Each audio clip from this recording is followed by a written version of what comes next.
Bonjour chers spectateurs, je m'adresse également aux détraqueurs et à tous ceux qui essaient de nous démasquer en disant que tout est faux, tout n'est que de la tromperie, que tout ce n'est pas vrai. 400 Hz pour l'aviation, 200 Hz pour les outils à main électriques et que nous ne donnons que de fausses informations.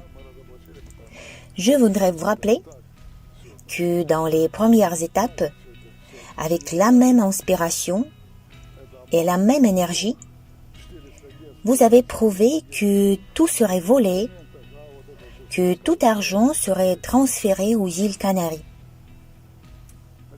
Mais non, les fonds n'ont pas été volés, ils ne sont ni aux Canaries ni ailleurs. Cependant, nous avons construit le bâtiment du BTEI. Les travaux avec les réseaux de viabilisation extérieure sont maintenant dans leur phase finale. Mais est-ce que quelqu'un s'est excusé pour ces mots? Quelqu'un a parlé des centres commerciaux en disant que nous irions faire un autre centre commercial.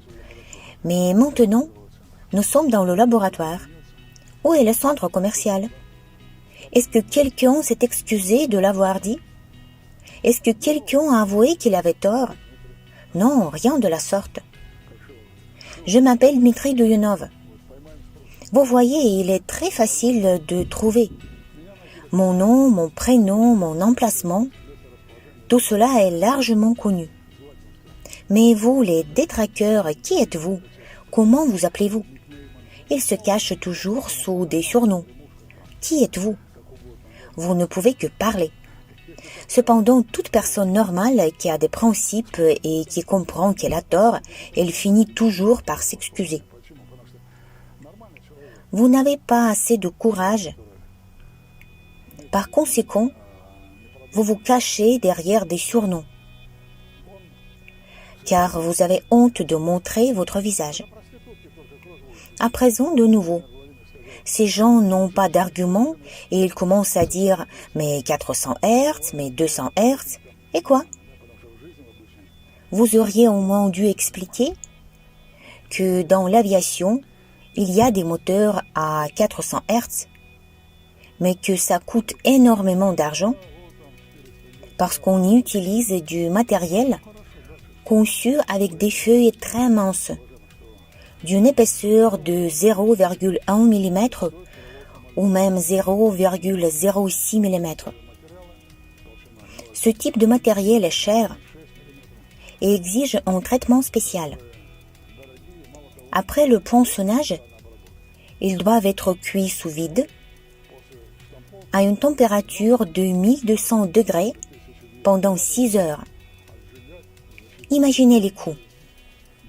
Et vous dites à tout le monde que tout cela est connu et que tout le monde le fait. Oui, des gens l'ont fait et le font toujours, mais tout cela coûte beaucoup d'argent et n'est pas destiné à une consommation générale. Parce qu'il y a une grande teneur en nickel et tout le nickel qui est produit en Russie ne suffirait même pas pour le 10e de la nécessité de produire ce genre de matériel électrique. Par conséquent, ne racontez pas de contes de fées et ne trompez pas les gens, car si vous êtes des amateurs, mais c'est votre problème. Si vous voulez vous tromper, alors trompez-vous, c'est également votre problème. Sinon, ces moteurs de l'industrie générale auraient depuis longtemps été fabriqués en utilisant une technologie différente. Votre prochain argument est le suivant. Si cela était nécessaire, le monde entier l'aurait produit depuis longtemps. Eh bien, pour parler du monde entier, commencez par vous-même. Imaginez que vous travaillez dans une entreprise. Vous venez voir le PDG et vous lui dites « Monsieur Bruno, voilà ce que j'ai inventé, voici ce que j'ai fait. » Très probablement, le PDG vous dira « Cela ne m'intéresse pas. Vous savez très bien qu'il vous enverrait promener. Pourquoi? Parce que Monsieur Bruno est également un employé tout comme vous, et parce qu'il y a un patron qui a besoin d'un profit de l'entreprise. En ce qui concerne toutes ces innovations, le patron n'en a pas besoin, comme Monsieur Bruno et même comme vous personnellement, car votre salaire n'en dépend pas. Par conséquent, même si l'on trouve des solutions, on n'en parle pas car personne n'en a besoin. Là, par exemple, il y a un moteur, fabriqué en Chine et vendu par une société russe. C'est en Russie que travaillent les responsables des ventes et les spécialistes de services après-vente. Ces moteurs sont bons car ils ont un bon contrôle d'entrée.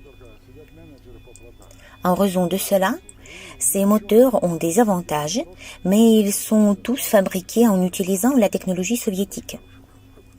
En Chine aussi, cela est fait en utilisant la technologie soviétique. Personne ne changera rien parce que le schéma de production a déjà été élaboré et cela fonctionne bien. Pourquoi changer quelque chose? Pourquoi la Chine devrait changer quelque chose? Personne n'en a besoin. C'est la première raison. La deuxième raison, c'est le monde scientifique.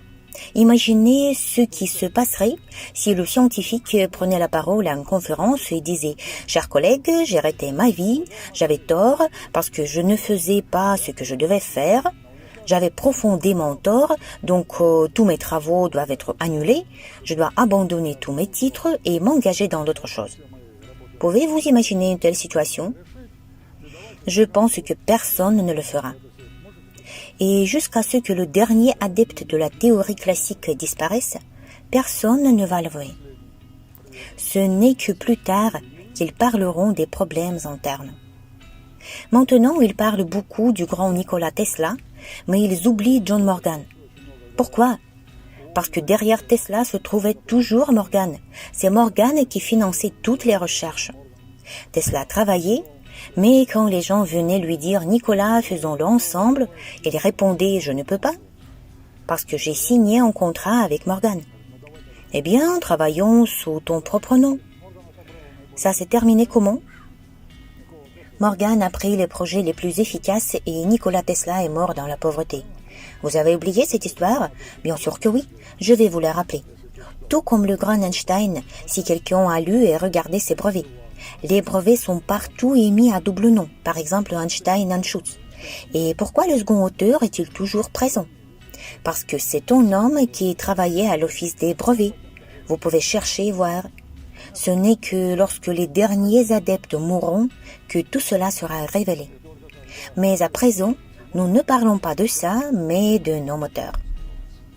Dites-moi, grand scientifique, pourquoi nous prenons 380 volts, 50 Hz, et à l'aide d'un régulateur de fréquence, nous le redressons, obtenons un courant constant et le convertissons à nouveau à 50 Hz. Cela dépend des caractéristiques d'accélération. Nous pouvons avoir un maximum de 60 Hz, car les États-Unis font de telles fréquences pour vérifier. Mais toutefois pas plus de 200 et 400 Hz. Pourquoi ne pas le faire? C'est évident, la réponse est simple. Si le schéma classique le permettait, il le ferait, mais le schéma ne le permet pas. Par conséquent, si vous faites un circuit classique de 150 Hz pour un moteur, vous devrez soit réduire la puissance globale et l'induction pour réduire les pertes, soit ce moteur se réchaufferait tout comme un poêle, c'est tout. Par conséquent, ils ne le font pas, même si c'est évident. Mais nous le faisons. Pourquoi? Parce qu'il y a une autre idée fausse qu'ils ne veulent pas abandonner. Celle qu'ici, c'est la composante de Fourier principale qui chauffe le moteur. Cependant, ce n'est pas la composante de Fourier principale qui chauffe le moteur, mais les composantes impaires qui le font. Mais il est d'usage de dire qu'il est nécessaire de réduire la troisième, la cinquième, la septième composante, car ce sont elles qui causent la perte maximale. Mais en fait, ce n'est pas le cas, car si vous décomposez ces harmoniques avec des programmes dans les séries de Fourier, vous pouvez y voir des composantes d'un ordre supérieur. Comment sont-elles formées? Ces composantes de Fourier se forment lorsque les dents du rotor passent devant les dents du stateur. C'est justement ces harmoniques qui génèrent des distorsions et qu'il faut combattre. De plus, si nous prenons un moteur à 24 rainures dans le schéma classique, les 8 dents ont une induction presque nulle à un moment donné. Cela signifie que le flou essentiel passe par les dents restantes. Si nous utilisons la technologie Slavenka, alors nous obtenons 2 dents avec induction nulle. Cela signifie que le flou passe plus uniformément, respectivement l'induction est moins importante, par conséquent il y a moins de perte d'énergie. Et le fait que ce n'est pas la 3e ni la 5e composante de Fourier qui joue un rôle, mais celles qui sont plus élevées, c'est confirmé par le fait que les moteurs avec une vitesse de rotation plus élevée, disons 3000 tours minute, ont une plus grande efficacité. Cependant, si vous faites un moteur de la même dimension, mais non pas à 3000 tours minute, mais à 750 tours minute, son efficacité diminue. Mais si vous augmentez la vitesse de rotation, l'efficacité augmente. Vous pouvez chercher sur Internet, par exemple, un moteur de type AIR 100 L8 et voir les données. Son efficacité est de 76,5%. Nous cherchons plus loin et nous voyons que le moteur de type L6 a une efficacité de 77,7%. Mais si nous prenons 3000 tours minute, l'efficacité sera encore plus grande selon les tableaux techniques. Si tout cela est comparé, la conclusion sera la suivante. Il est nécessaire d'augmenter la vitesse du moteur et d'augmenter la fréquence du courant. Voici les moteurs de type AIR 100 L8. Ce sont les soi-disant moteurs d'honneur avec les caractéristiques que je vous ai montrées. La chose la plus intéressante est que si nous prenons les donneurs L6 et L8, ils sont souvent fabriqués dans le même boîtier et avec la même conception afin de réduire le coût de production et de ne pas avoir à reconfigurer les machines dans les entreprises qui utilisent ces moteurs.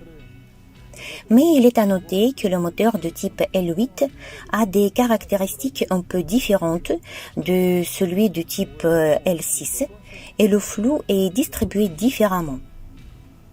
Que peut-on fabriquer à partir de cela alors? Nous avons donc pris le moteur de type AIR 100 L8 et l'avons modernisé en utilisant la technologie Slavenka. En résultat, nous avons obtenu le type L6. Qu'est-ce que cela signifie? Cela signifie une chose très simple.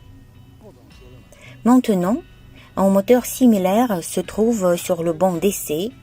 Les ingénieurs l'ont éteint pour qu'il ne fasse pas de bruit avant de passer à d'autres étapes de test. Nous avons obtenu des données simples, peu différentes du moteur d'origine. Quelle est la différence entre le moteur classique L6 et celui que nous avons obtenu? Dans le moteur classique L6, si vous regardez les caractéristiques techniques, vous pouvez voir le couple nominal de 22,4 Nm. Le moteur modernisé a un couple nominal de 26 Nm. Dans le moteur classique, le couple de démarrage est de 42,56 Nm. Dans celui modernisé, il est de 63 Nm. Soit une différence de 50%. Si nous regardons le moment critique du moteur classique, le maximum est de 2,2. Nous prenons 22,4 Nm multiplié par 2,2 et nous obtenons 49,28 Nm. Cependant, pour le moteur modernisé, ce sera 66,3 Nm. De quoi cela témoigne-t-il? Cela témoigne de ce que ce moteur est bon et il a des caractéristiques stables. Mais cela témoigne également de ce que le moteur classique a une puissance de sortie de 2,2 kW et celui-ci modernisé de 2,6 kW. Mais selon les valeurs standards, nous devons avoir 2,2 kW, ce qui signifie que pour retourner 2,2 kW, nous pouvons réduire le noyau de 20%. Respectivement, le coût de ce moteur en termes de matériaux diminuera donc de 20%. Est-ce que cette idée peut être utilisée? Oui, car c'est de l'argent, la possibilité de gagner en concurrence sur le marché. Et voilà la question. Pourquoi personne ne le fait? Après tout, cela a été prouvé depuis plus de 10 ans. La réponse est très simple. Quand ce moteur est bobiné pour 50 Hz, le spécialiste en bobinage fait les mêmes sections. Par conséquent, nous obtenons un moteur de 50 Hz. Mais si nous connectons les sections un peu différemment, nous obtenons un moteur de 100 Hz, de 150 Hz. Nous pouvons avoir jusqu'à 300 Hz, tandis que la taille des sections et le diamètre des fils restent les mêmes. Toutes les caractéristiques augmentent, la puissance, l'efficacité et surtout la classe d'efficacité énergétique. Si nous regardons les échantillons occidentaux, l'augmentation de l'efficacité énergétique du moteur entraîne toujours une augmentation des dimensions globales et des dimensions de connexion, ce qui n'est pas notre cas. Dans notre conception, la dimension d'un moteur ne fait que baisser. Un homme m'a écrit « Dmitri, vous avez absolument tort, car avec l'augmentation de la puissance du moteur, vous devez augmenter sa taille d'arbre. » Je demande pourquoi. Il dit parce que les couples moteurs augmentent. Je dis pourquoi augmentent-ils? Les couples moteurs n'augmentent pas. Ce sont les tours qui augmentent et les couples restent les mêmes. En même temps, l'efficacité augmente, la consommation d'énergie diminue, la classe d'efficacité énergétique augmente, etc. Par conséquent, en utilisant la même gamme de moteurs et les mêmes composants, mais seulement en les assemblant différemment, nous pouvons obtenir 4 moteurs différents, 4 produits différents, avec le même outillage et le même principe de production. Est-ce que c'est rentable ou pas? Question, pourquoi personne ne le fait? J'ai déjà expliqué les raisons. Mais chers détraqueurs, vous perdrez dans cette bataille pour une raison simple. Vous avez essayé de différentes manières à retenir ce processus, mais vous n'avez pas réussi à le faire. Et les moteurs de ce type-là seront déjà produits en série. Et dès qu'ils sortent après la certification en vente massive, et cela à des prix raisonnables, avec des caractéristiques magnifiques, alors vous serez, pour ainsi dire, remerciés par tous ceux qui vous croyaient. Parce que les entreprises qui sont normalement engagées dans la revente de produits chinois perdront progressivement leurs clients. Et ils auront 2 solutions. Soit de s'engager dans la production de nos moteurs, soit de disparaître, car nous ne parierons pas sur la Chine, mais sur la Russie. Je vous aurais prévenu. Par conséquent, si vous ne changez pas d'opinion dès à présent, personne ne vous dira merci, y compris vos enfants. Et ensuite, vous serez obligé de cacher que vous avez fait ces conneries. Vous avez peut-être gagné sur cela ou poursuivi d'autres objectifs car vous n'êtes pas honnête, c'est votre affaire. L'argent n'a pas d'odeur, comme on dit. Mais vos enfants vivront dans un monde que nous laisserons après nous. À noter que le monde que nous faisons et celui que vous faites sont radicalement différents. Ce sont de véritables antagonistes. Ce n'est qu'un moteur et il peut déjà créer beaucoup de problèmes pour vous, car la dimension 100 est très demandée. Nous avons également une autre direction. Nous travaillons maintenant avec les fréquences allant jusqu'à 600 Hz et nous nous préparons à aborder les 900 Hz. Cela suggère que nous pouvons obtenir sur l'arbre des rotations complètement différentes qui étaient auparavant inaccessibles. Cela signifie qu'un certain nombre d'équipements peuvent être révisés en termes d'intensité métallique. Par exemple, les pompes, les ventilateurs, les broyeurs, les outils et beaucoup d'équipements. Leur intensité en métal chutera. Qu'en pensez-vous? À quel moteur et à quel producteur les clients donneront-ils la priorité? Ou le prix sera-t-il acceptable? Avec les anciennes technologies ou avec celles-ci, les nôtres? Par conséquent, préparez-vous, car la société Sovelmash commence progressivement à passer de la construction à la mise en œuvre de ces développements et de les mettre en production. Préparez-vous, car vous avez un peu de temps pour réfléchir. Mais à la fin, tout le monde devra être responsable de tout ce qu'il a fait dans la vie. Les gens qui sont engagés dans l'attraction des investissements, la promotion du projet, la couverture de ce projet dans les médias, ils ont réalisé une grande chose. Tout comme d'autres personnes qui s'occupent de la couverture d'autres projets. Je ne me suis jamais permis d'insulter d'autres projets ou de dire qu'ils sont mauvais parce que je ne suis pas un expert dans ces projets-là.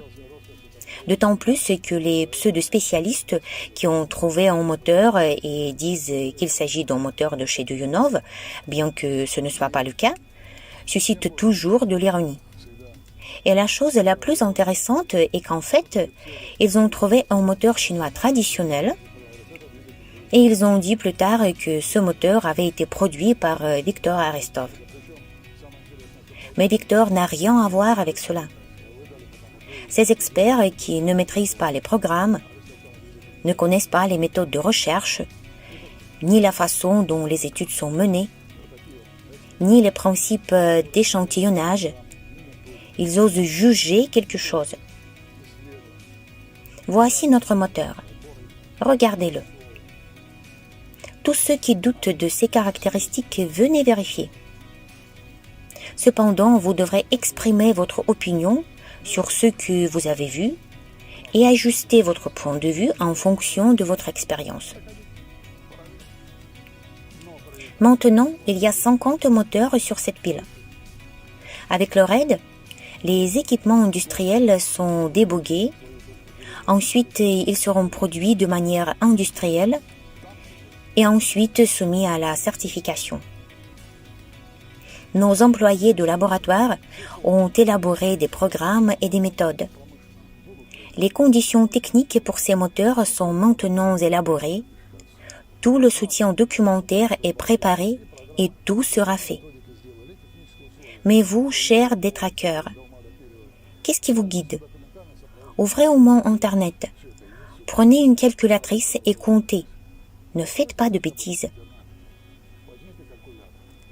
Prenez soin de vous. Prenez soin du monde autour de vous.